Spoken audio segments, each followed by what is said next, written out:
Welcome back to the Gridiron Expert. We're continuing our series on home field advantage among the Power 5 conferences, and today's conference, the Big Ten. So like the SEC, there were not many major surprises in the Big Ten. Your top four once again include the major powerhouses, the teams that are always competing for a spot in the college football playoff. Ohio State coming in first with a 91.2% winning percentage, only losing 3 games at home to FBS opponents over these past 5 years, including the 2013 through 2017 seasons. Followed right behind with Wisconsin, 28-4, 87.5% winning percentage. And as we all know, Wisconsin going undefeated last year and falling just short of the college football playoff, losing to Ohio State in that Big Ten championship game. Then Penn State, then Michigan State round out the top 4, and there's not much of a separation between the top 4 teams.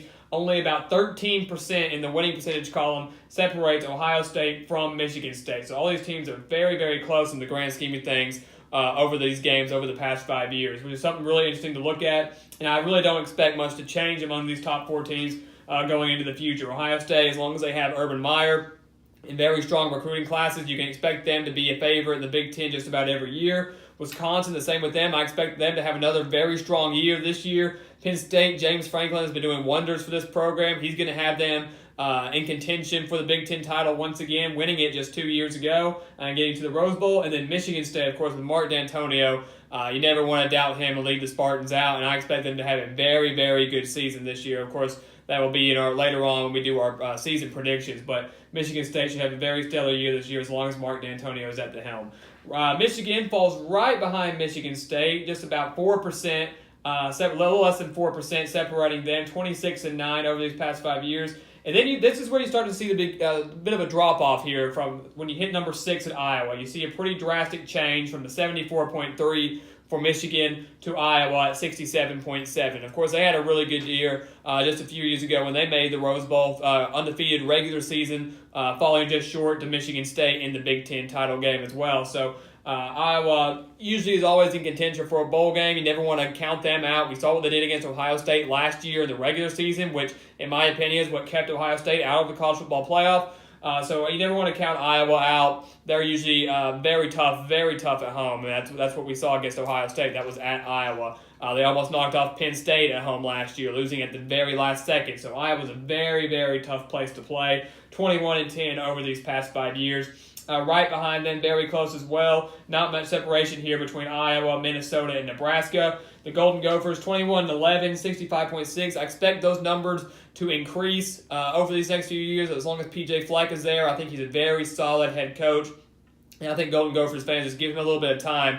And I do expect him to get Minnesota back into that win column, get them back into a bowl game this season. And the wins should keep racking up for them, especially at home. And the same goes for Nebraska, now being led by Scott Frost. I'm very excited to see what he does coming into this year. But over these past 5 years, they've been mediocre at home, 21-13. So pretty decent over 500, 11.8% over 500. But I know Nebraska fans are always wanting to be in contention for the Big Ten title, and so they're going to need to step that up, and I think Scott Frost is going to get them there. And then once again, you see another pretty big drop-off here, very close between 6 through 8, and you see the major drop-off between 8 and 9, Nebraska to Northwestern, just 17-14 at home over these past 5 years against FBS opponents, which is really, in the grand scheme of things, not a great record. They've lost a couple games. I think it was 2 years ago they lost a game to an FCS opponent as well. So Northwestern just barely above 500, 54.8%, 17-14. And then you see another huge drop-off from Northwestern to Indiana.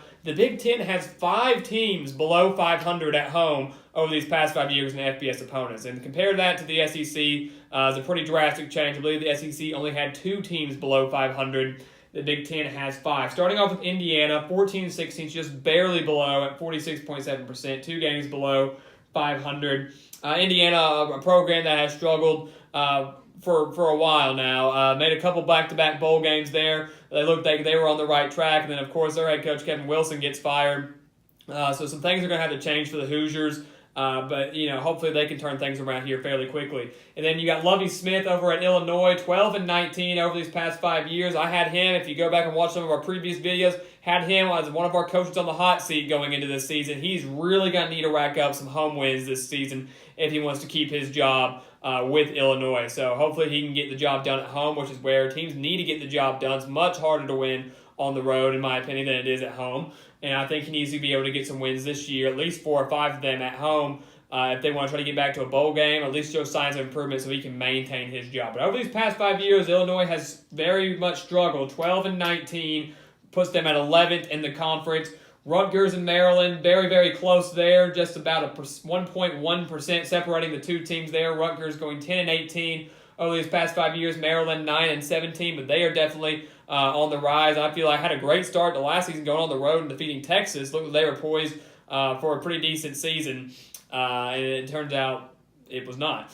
And then Purdue rounds out the Big Ten last, 14th, 7-23, 23.3% over the past 5 years against FBS opponents. Now, as I've said, for a lot of these teams here, such as Nebraska, Minnesota, Iowa, Michigan, some of those guys, especially Minnesota and Nebraska, Purdue, these win totals and this winning percentage will increase over the next few years. We saw what happened last year in just year one with Jeff Brom as the head coach there, getting them to a bowl game and winning that bowl game against Arizona. He has them on the right track, and I can promise you that these numbers will continue to improve for the Boilermakers. If we did another one of these videos in another 5 years, I can guarantee you that Purdue would not be last in this win column here. So that's just something to keep your eye on. Purdue is definitely on the rise. Overall, the Big Ten at home against FBS opponents, which once again, where all these conferences are beating up on themselves, that's what happens. But nonetheless, 271-171 over these past 5 years, which puts them just right behind the SEC, about 4% behind the SEC, 61.3% winning percentage for the Big Ten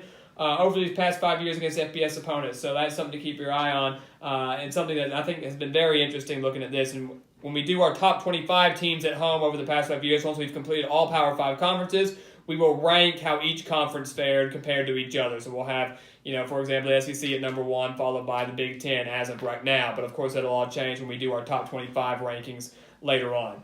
But as you can see, I don't expect these numbers to change too much after this year, maybe not after the next year, but some of the teams such as Purdue, Maryland, Indiana, some of those guys will be on the rise, can start working their way up. And like I said, if we did another one of these videos in about 5 years, things would drastically change. But right now, the key to look at here is your top 5. I don't expect much to change there, and they all have fairly comfortable leads over the guys that are starting at 6 and below.